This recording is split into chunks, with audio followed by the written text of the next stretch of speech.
Bună, dragilor, și bine ați venit la o nouă citire. De această dată vă invit la o citire generală, în cadrul căreia voi analiza relația dintre tine și o anumită persoană sau relația dintre tine și ceilalți, la modul general vorbind.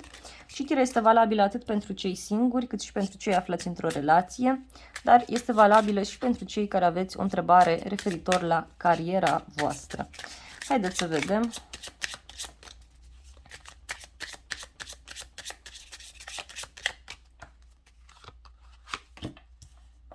În momentul de față, văd că relațiile voastre cu ceilalți sunt foarte sensibile, țineți foarte mult legătura cu persoane din trecut, cu membrii familiei. Puteți să aveți tot felul de întâlniri în această perioadă, dar care să presupună să serviți un ceai, să serviți o cafea, să beți ceva împreună.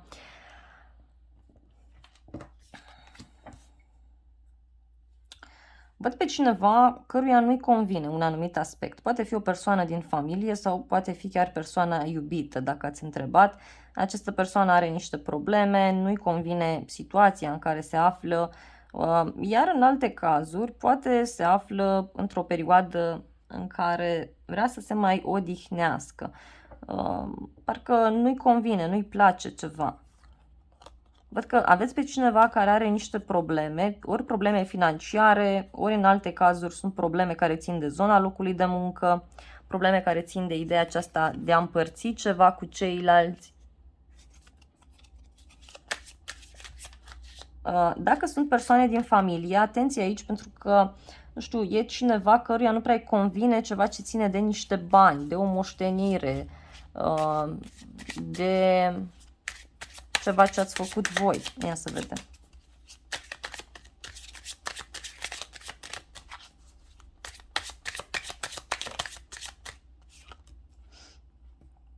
În mintea voastră văd că sunteți persoane foarte puternice, persoane care tindeți mereu să-i bine dispuneți pe ceilalți, să-i ajutați, să le oferiți sfaturi, să le fiți alături.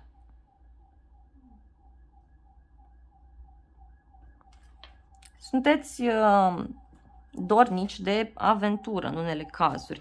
Mai ales dacă sunteți femei, văd că parcă vă este teamă pe de-o parte să vă manifestați așa cum sunteți voi, iar dacă sunteți bărbat, aici văd o teamă pe care o aveți în legătură cu o femeie. Puteți să fiți într-o relație de trio în unele cazuri, sau, nu știu, parcă să vă fie teamă în legătură cu o femeie care mereu vă bine dispune, e o femeie care mereu vă ajută, mereu este acolo lângă voi și parcă vă este teamă în ideea aceasta de a deveni o relație mai serioasă. Mai departe. În inima voastră, voi văd că vreți să vă faceți curățenie în viața personală sau unii văd că aveți de lucru ceva cu casa voastră. Deci vreți să reparați ceva în casă, să construiți ceva, să faceți curățenie. Alții văd aici că sunteți foarte preocupați cu zona locului de muncă, mai ales dacă ieși și lucrați de acasă. Vedeți că în acest caz partenerul, da, nu prea este încântat de toată această poveste, dacă sunteți într-o relație. Sau membrii familiei, nu știu, e cineva căruia nu prea îi place toată această situație. Alții parcă vreți să aflați mai multe informații despre un succes, despre o reușită.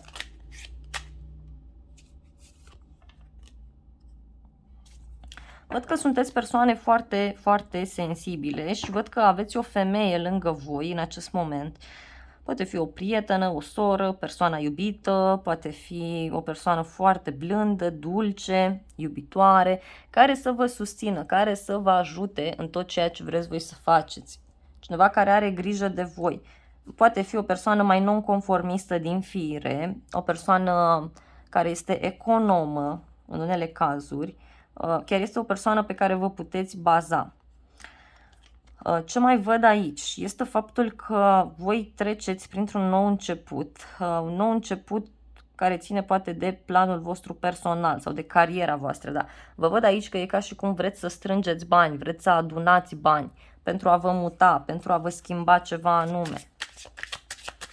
Să vedem în exterior care este energia generală. Da? Și a ieșit 2 de monede. Aici se vede clar că, nu știu, Ceilalți încearcă să mențină un echilibru în relația cu voi sau, dacă ați întrebat de o persoană, văd pe cineva care jonglează între două relații, două locuri de muncă, două situații. Se folosește de așa ceva pentru a merge mai departe. Poate, cine știe, două grupuri din care faceți parte, două familii între care trebuie să vă împărțiți, văd aici. Și vedeți că e vorba de o situație foarte neclară în care unii sunteți. Cineva încă nu știe ce decizie să ia.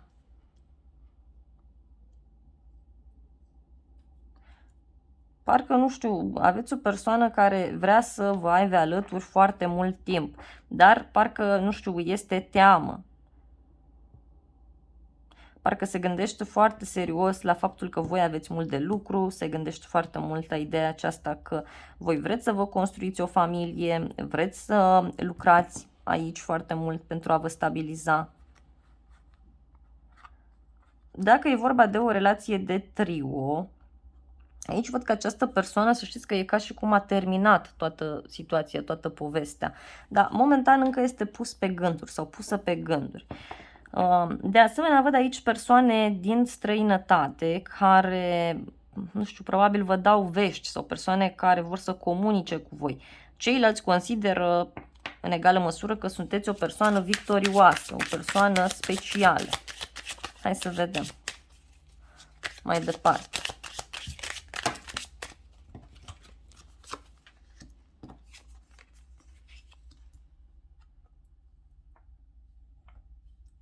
Văd o relație foarte bună pe care o aveți cu prietenii și în unele cazuri văd o nouă emoție, un nou sentiment. Nu știu, parcă se alătură o persoană nouă unui grup sau vreți să extindeți grupul, iarăși. Poate fi ceva ce ține de zona copiilor sau de o persoană mai tânără.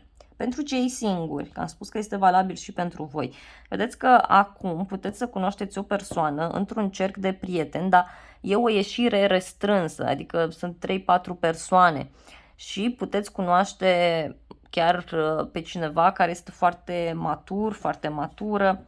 Dacă sunteți femeie, e vorba de un bărbat care vine și vă invită undeva, un bărbat pe care îl puteți cunoaște prin acest cerc de prieteni sau la locul de muncă, într-un lucru, într-o echipă. Dacă sunteți bărbat, e ca și cum voi trebuie să faceți invitația, voi trebuie să faceți propunerea. E ca și cum vă revedeți cu cineva după mult timp. Aveți grijă să nu vă băgați într-o relație de trio în alte cazuri.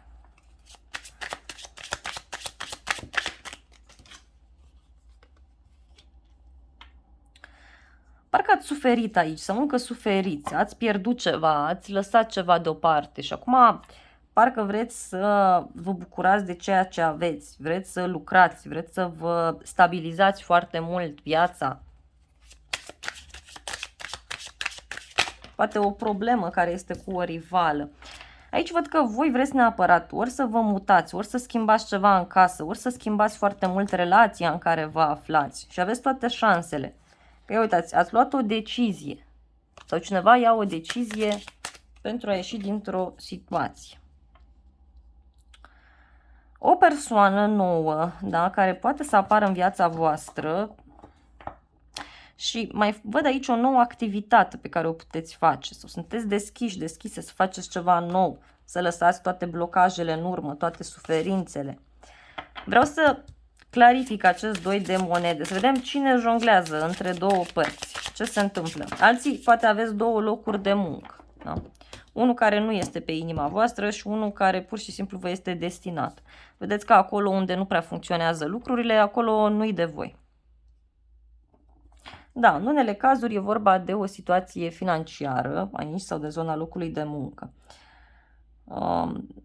O femeie văd că are un rol foarte important în toată această poveste. Poate fi o persoană care, știu, este mai ascunsă sau poate o persoană care tot evită să ia o decizie, care tot amână ceva și această femeie e ca și cum vă ține pe voi în loc. Pe de altă parte, dacă aveți o situație cât de cât bună din punct de vedere financiar, încercați să fiți puțin atenți, pentru că sunt persoane cărora nu prea le place acest lucru sau sunt persoane care încearcă să profite, da, de așa ceva, încearcă să se bucure și ei de ceva anume.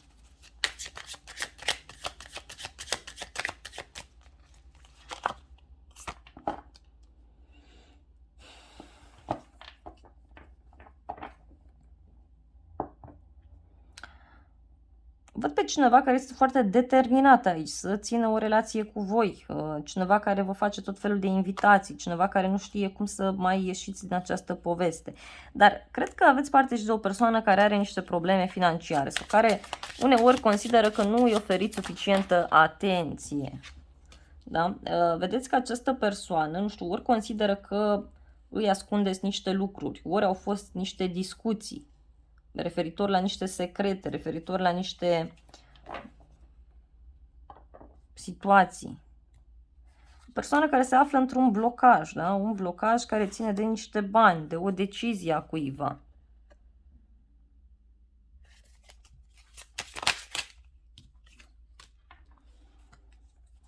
Parcă persoanele din jurul vostru se simt puțin abandonate, se simt puțin lăsate deoparte. Pentru că v-am spus, ori lucrați mult, ori în alte cazuri sunteți foarte preocupați de ceva anume, ceva important pentru inima voastră, pregătiți ceva ce ține de un final, de o transformare mare.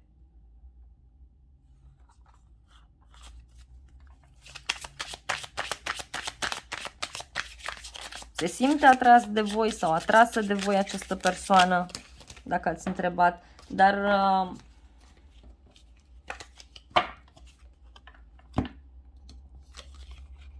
aici văd o dragoste cu foc, o dragoste cu patos în unele cazuri. Și ceva ce urmează să se dărâme în următoarele 3 zile, 3 săptămâni, 3 luni. Această persoană simte că ceva se încheie, ceva se dărâmă și simte totul ca pe o nedreptate. Da? Sau simte că vă face o nedreptate. Poate aveți de-a face cu o persoană mai dificilă așa din fire. Apoi, lumea. Aici cineva, vă spuneam eu, că are niște gânduri bune în legătură cu voi, iar dacă e vorba de o relație, această persoană chiar vrea ceva pe un termen mai lung. Vă respectă mult, vă iubește. Vi se face o propunere sau o ofertă pe plan profesional aici, dar e ceva ce ține de străinătate sau ceva ce ține de internet. Dar trebuie să mai învățați aici ceva, că lucrurile nu sunt suficiente, da? Ia uitați, și e vorba de o victorie. Cineva consideră că îl vrăjiți, o vrăjiți, se simte foarte atras de voi. Dacă sunteți femeie, acest bărbat pur și simplu este foarte atras de dumneavoastră, vrea să fie cu voi, dar are niște probleme de rezolvat în casă sau are o problemă cu ideea aceasta de căsătorie, de a-i deveni soție. Dacă sunteți bărbat, văd aici o șansă care vi se oferă, o șansă frumoasă și care vă ajută să ieșiți dintr-o situație toxică. Chiar vă ajută enorm, enorm de mult.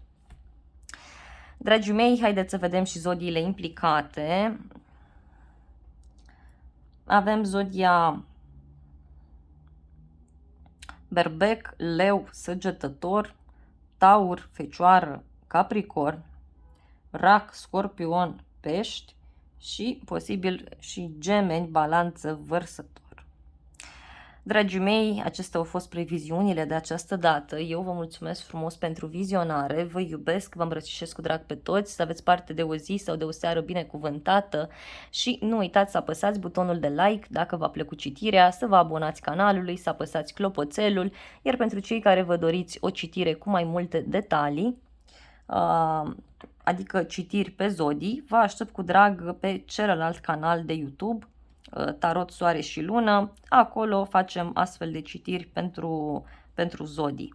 Dragii mei, vă îmbrățișez cu drag și vă doresc o zi sau o seară binecuvântată. Nu uitați să apăsați butonul de like, să vă abonați canalului, să apăsați clopoțelul și dacă vreți să mulțumiți sau dacă vreți să mă ajutați în acest proiect, vă invit cu drag să recomandați canalul unui prieten sau să dați un videoclip unei persoane dragi vouă.